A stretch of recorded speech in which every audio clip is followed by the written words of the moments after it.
Andrew's daily massages at Pedo Mansion. That is the Sunday People.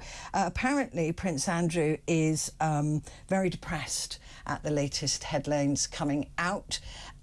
What do we make of his future at all? I mean, is Charles going to have to act?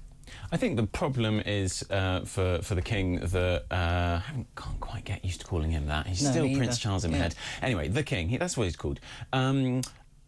I think the problem for him is that, like, what do you do if you take away, you know, this benefit claimant's benefits? I'm talking about Prince Andrew. Then, like, where does he go? He has to go to his rich mates to put him up somewhere. He has to go to them for his pocket money. That's even more embarrassing for the king, for the palace. Well, that's why he stayed with Jeffrey Epstein, wasn't it? Well, because he needed somewhere to stay in New York. I think he could afford a hotel room, Premier Inn or whatever they have in the US. The problem for the king is that there isn't a good solution to this, and this is ultimately, you know, this is a problem that royal families have been having since time immemorial. That sure, you'll have the kind of responsible son or daughter, but then you've just got this load of people who are sponging off it all. Charles has narrowed that, and he's going to narrow it more. Sure. So to be fair, there's not the size of royal family that there was. Do you think Charles is going to have to act here? I don't know how much more he can do. Obviously, Prince Andrew is never going to return to royal public duties, that's been clear. But then, obviously, he went with the family on Christmas Day to church in that public procession with his former wife and daughters as well.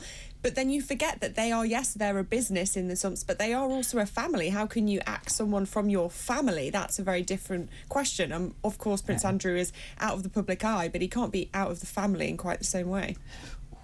Well, Harry is. Well, yeah, I was about to say. As I said in my talk-up, it's the spare, isn't it? But Prince Harry chose to remove himself from the royal family.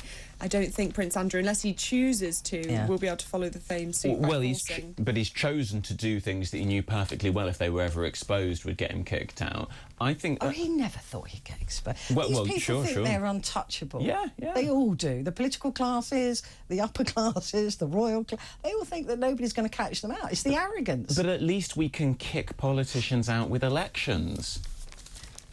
I want to be able to kick Prince Andrew out. I should, you know, this is the whole problem with royalty. The Queen was a great individual. The royalty is that we'd have a President Bloomin' Blair, and no one wants that. If we get rid of the royals, be careful what you wish for.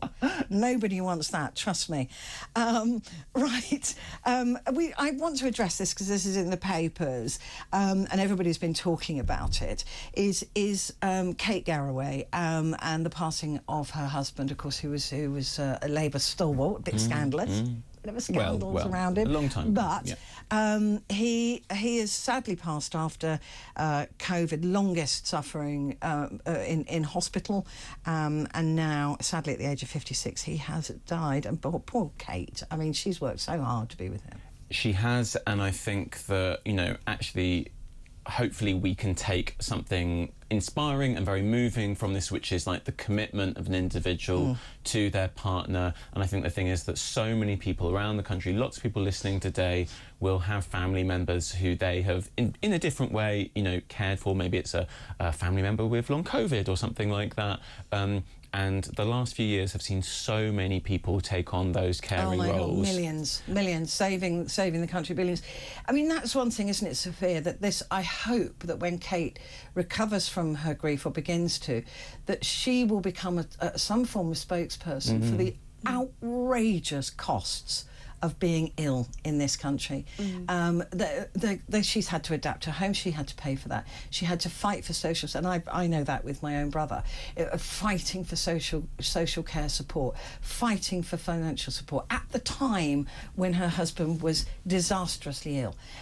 It is so unfair, and there are millions of people out there who also have this issue about money to care for their loved ones.